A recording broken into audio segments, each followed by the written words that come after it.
आज हम पढ़ेंगे सुश्रुत सूत्र स्थान का 17th चैप्टर, जिसका नाम है आम अपक्व ऐष्णीय अध्याय। इस अध्याय में बेसिकली शोथ के बारे में वर्णन की गई है। शोथ की टाइप कितने हैं और शोथ की अवस्थाएं कौन कौन सी है, ठीक है। और व्रण शोथ के उपकर्म, मेन ये 3 चीज़ें इस अध्याय में वर्णन की गई है। शोथ ग्रंथि आदि में दोष का स्थान जो संश्रय बताया गया है वो त्वक और मांस को बताया गया है। शोथ को पृथु ग्रथित सम विषम बताया गया है। पृथु ग्रथित सम विषम। शोथ के भेद कितने बताए गए हैं? 6 टाइप्स है। वातज, पित्तज, कफज, रक्तज, सन्निपातज एंड अगंतुज। और शोथ के भेद और शोथ के टाइप के बारे में हमारा चरक सूत्र 18 में भी मिलता है और चरक चिकित्सा 12 में भी देखने को मिलता है। ये रेफरेंस पॉइंट ऑफ व्यू से बहुत इंपॉर्टेंट है। यहाँ पे शोथ की भेद सुश्रुत स्थान में कहाँ बताई गई है, तो ये सुश्रुत सूत्र स्थान 17th चैप्टर में बताई गई है।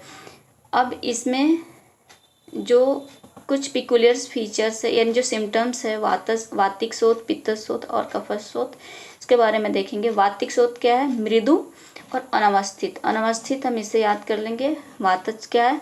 वात की नेचर क्या होता है? चल होता है, तो ये अनवस्थित हो गया। पित्त शोथ शीघ्र अनुसारी और कफज शोथ मंद अनुसारी और कठिन होता है। वातज और पित्तज दोनों मृदु होता है और कफज क्या होता है? कठिन होता है। और रक्तज शोथ का लक्षण लाइक पित्तज शोथ के जैसा, और आगंतुज पित्तज प्लस रक्तज दोनों का लक्षण मिलता है आकंदुज में, ठीक है, ये याद रखना है। फिर शोथ की अवस्थाएं 3 बताई गई हमारा, आम शोथ, पच्यमान शोथ और पक्व शोथ। आम शोथ की जो लक्षण बताई गई है, मस्त से याद करना है। आम शोथ यानी कि ऐसे याद कर सकते हैं, आम अभी यानी कि अवस्था है ये, तो अभी मस्त रहो, ठीक है। मस्त MST, M से मंद उष्णता, S से शीत शोफता और T से त्वक वर्णता। त्वक वर्णता जो कि बहुत इंपॉर्टेंट है, और शीत शोफता भी। आम में शीत शोफता और मंद उष्णता, ये भी याद रखना है। बच्चे कंफ्यूज जाते हैं, जिसमें मंद उष्णता है उसमें शीत शोफता कैसे हो जाएगा, लेकिन नहीं, ये दोनों जो लक्षण है इसी में बताई गई है, ठीक है। इसमें मंद वेदना और अल्प शोफता भी होती है, ठीक है, लेकिन अल्प शोफता आम और पक्व अवस्था दोनों ही अवस्था में बताई गई है, अल्प शोफता। तो इसमें बेसिकली अब आम शोथ में क्या चीज़ याद रखना है? मस्त रखना है। और अल्प शोफता, मस्त अल्प शोथ। अल्प शोथ है इसलिए क्या करना है? अल्प शोफ है इसलिए क्या करना है? मस्त रहना है। मंद उष्णता, शीत शोफता और त्वक वर्णता। इसके बाद से आता है पच्यमान शोथ।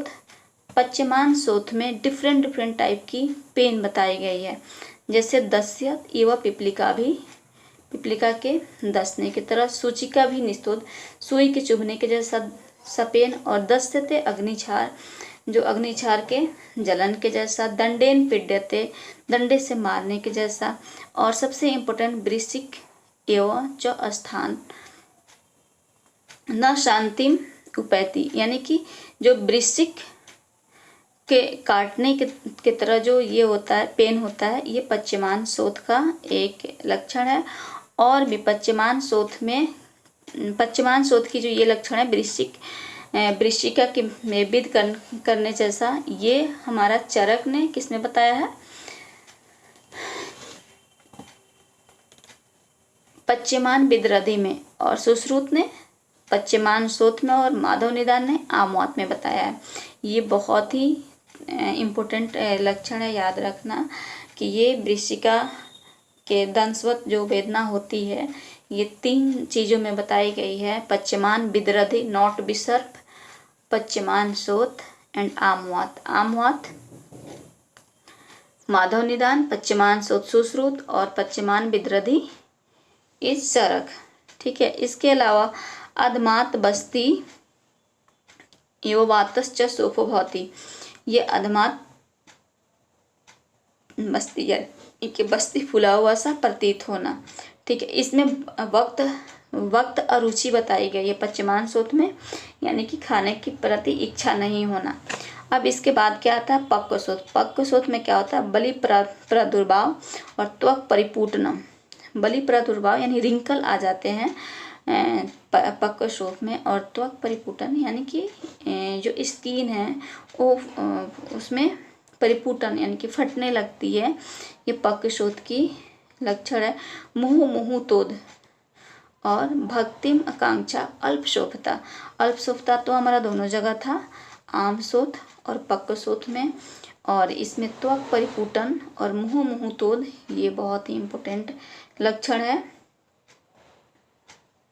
और इसने पिटिंग एडिमा के भी लक्षण बताए हैं, जैसे निम्न दर्शन अंगुलिया एंड फिंगर हटाने पर क्या होता है, फिर से एडिमा हो जाती है, यानी कि उंगली दबाओ तो दब जाती है और जैसे उंगली हटाओ तो फिर से एडिमा हो जाती है।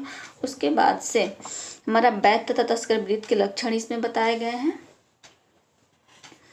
और वैध और तस्कर वृत्ति उसको बताई गई है यहाँ पे, यानी कि जिन्हें आम पश्चिमान और पक्व अवस्था की ज्ञान नहीं होती है शोथ की, उसे तस्कर वृत्ति वाले वैध बताया गया है, और ये संदर्भ याद रखना है।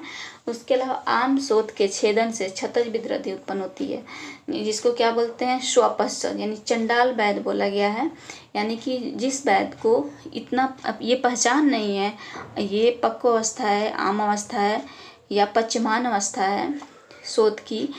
अगर शोथ क्या है, पक्व अवस्था में है, लेकिन उन्होंने क्या किया, वैद्य ने, जो वैद्य क्या करते हैं, इसकी उपेक्षा कर देते हैं अपक्व समझ करके, तो वहाँ पे उपद्रव क्या उत्पन्न होता है, असाध्य नाड़ी व्रण।